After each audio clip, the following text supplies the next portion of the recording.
तो friend welcome to our channel star facts and रू। दोस्तों आज की वीडियो एक ऐसी शख्सियत की कहानी है जिसने सिनेमा में इतिहास लिखा, जो अपने दौर का पहला सुपरस्टार था, जिसके घर के बाहर भीड़ ताली नहीं बल्कि दुआएं लेकर लोग खड़े रहते थे। वो इतना अमीर था दोस्तों कि सोने के प्लेट में खाना खाता था, हीरो से जड़ी हुई घड़ी पहनता था और अपने नौकरों के लिए भी कार खरीदना उसका शौक होता था। उसके लिए ये सब मामूली बातें हुआ करती थी, लेकिन एक दिन किस्मत पलटी। एक इल्जाम लगा उसके ऊपर। जेल की काल कोठरी ने इस शहंशाह को कैदी बना दिया दोस्तों।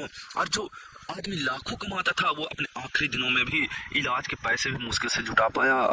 जी हाँ फ्रेंड्स, ये कहानी है M.K. त्यागराजा भगतावर की, जो कि भारत के पहले सुपरस्टार हैं।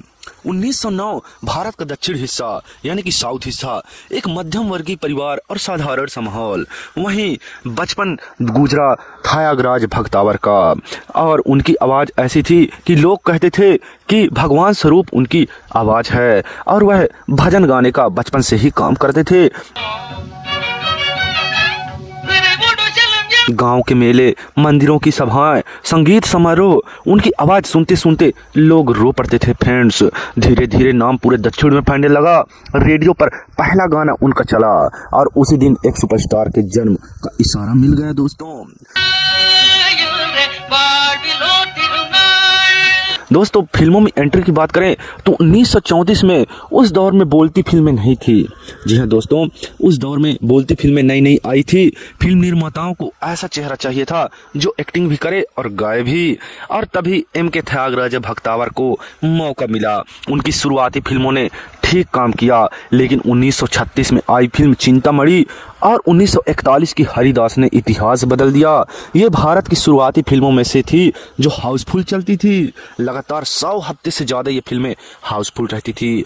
थिएटर के बाहर सिर्फ लाइनें नहीं, रात भर का इंतजार, टिकट ब्लैक में बिकना, और वो भी सोने के वजन पर। ऐसा उनके फिल्मों का क्रेज था दोस्तों। लोग कहते थे अगर फिल्म रिलीज हो जाए तो उस दिन दुकानों की भीड़ भी कम हो जाती है। जी हाँ फ्रेंड्स, अगर भगतावर की शान शौकत की जिंदगी की बात किया जाए तो सोने की थाली में वो खाना खाते थे। उनके पास 7 से भी ज्यादा कारी थी और दर्जनों नौकर उनके घर पर काम में लगे रहते थे। हीरो का हार उनके घर मामूली बात हुआ करती थी, और हर फिल्म के लिए 1 लाख रुपए उस दौरान लिया करते थे, जो कि उस दौर के हिसाब से वह दाम आसमान पर छूने वाला कीमत था। इंडस्ट्री में कहा जाने लगा अगर सिनेमा में भगवान किसी ने देखा है तो वो है M.K.T। जी हाँ फ्रेंड्स, मैं आपको बता दूं, अगर वो दौर कहा जाता था कि भगवान कोई है तो M.K.T है, उन्हीं को देख लो तो भगवान का दर्शन हो जाएगा। दक्षिण भारत में उनकी लोकप्रियता वैसी थी जैसी आज रजनीकांत, अमिताभ या सलमान जैसी। जी हाँ फ्रेंड्स, लेकिन उनकी किस्मत करवट ली। साल था 1944, लक्ष्मीकांतन मर्डर केस, एक पत्रकार की हत्या हुई दोस्तों, और कई कलाकारों पर शक गया और बिना सबूत M.K.T का नाम जोड़ दिया गया। लाखों लोग सड़कों पर उतर आए और बोले कि ये साजिश है, लेकिन पुलिस ने उन्हें गिरफ्तार कर लिया। भारत का सबसे बड़ा स्टार अब जेल की कैदी बन चुका था। जहां दोस्तों सोने की थाली को छोड़कर टीने की प्लेट में खाना खाना, राजमहल को छोड़ देना और सीलन भरी काल कोठरी, तांबे के गिलास से पानी पीना और जंजीरों की आवाज सुनाई देना। उनकी आवाज चुप सी हो गई, चेहरा बदल गया और स्टारडम पूरा धूल हो गया, मिट्टी में मिल गई। उनकी रिहाई 3 साल बाद हुई दोस्तों, लेकिन तब तक दुनिया पूरी तरह से बदल चुकी थी। उन्होंने फिल्म बनाई राजा मुक्ति। सोचा वापसी हो गई इस फिल्म से, लेकिन जनता ने उन्हें भुला दिया था। ना वितरण मिला और ना थिएटर हाउसफुल हुए। इसका नतीजा यह हुआ कि राजा मुक्ति फिल्म फ्लॉप साबित हुई। वहीं से M.K.T बिखर गए। जिस इंसान ने करोड़ों कमाए थे उसे अब घर चलाने में भी मुश्किल होने लगी थी। आखिरी दिन दर्द और तंगी से भी गुजरा दोस्तों। बीमारी ने उन्हें घेर लिया। वहीं उनका पूरा पैसा खत्म हो चुका था, दोस्त यार दूर हो चुके थे और फिल्म इंडस्ट्री ने उनसे मुंह मोड़ लिया था। उन्होंने कभी भीख नहीं मांगी और नहीं कभी हाथ फैलाया, पर जिंदगी ने उन्हें धोखा दे दिया दोस्तों। और साल 1959 में ये महान कलाकार दुनिया छोड़कर चला गया दोस्तों। शायद दर्द लेकर कि वो निर्दोष था, पर इतिहास ने उन्हें गुनहगार मान लिया दोस्तों। आज के डॉक्यूमेंट्स बताते हैं कि उनके खिलाफ कोई ठोस सबूत नहीं मिला है। वो निर्दोष थे। जो शख्स कभी भगवान की तरह पूजा गया उसी को बर्बाद कर दिया गया।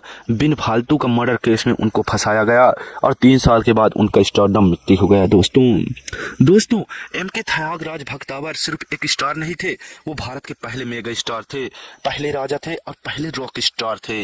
उनकी कहानी हमें सिखाती है कि स्टारडम हमेशा नहीं रहती, पैसा हमेशा नहीं रहता, लेकिन कला और इंसानियत अमर रहती है।